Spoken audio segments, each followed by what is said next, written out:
তখন বাংলাদেশের best wrapper ওর জন্য গান গাবে, কিন্তু হাদির তখন ওই জনপ্রিয়তা আছে।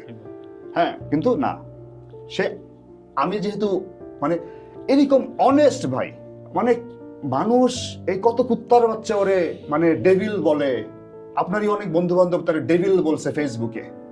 এই হারামজাদাদের যদি আমি একটাবার দেখাইতে পারতাম আমার ভাই কি ছিল। তো এনিওয়ে,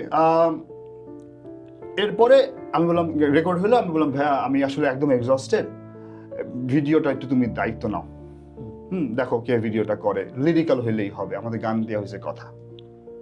একদিন পরে আমার ফোন করে কয় ভাই আমাদের গানটা আমি বান্না ভাইরে শুনাইছি, বান্না ভাই আমাদের গান করবে। আমি কই কোন বান্না? মাবরুর রশিদ বান্না।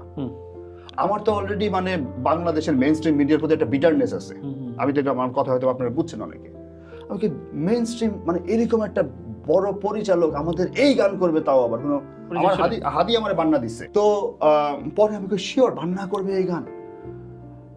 তো আমি আমার বিশ্বাস হইতেছে, আমাকে আমার সাথে কথা বলে দিও। পরে বান্নারে ও কলে অ্যাড করলো, বান্না বলে ভাই খুব ভালো গান আছে। আমি এই বান্না আমাদের জীবনে আসলো, মানে হাদি হয়তো জানতো থাকবে না, ওই জন্য আমার হয়তো বান্না দিয়ে গেছে। বান্না আমার ওই একটা মানে এই যে ঢাকায় আছি প্রত্যেকটা দিন সকালবেলা ফোন নিয়ে খোঁজ নেবে যে ভাই আপনি কি আর কি লাগবে আপনার।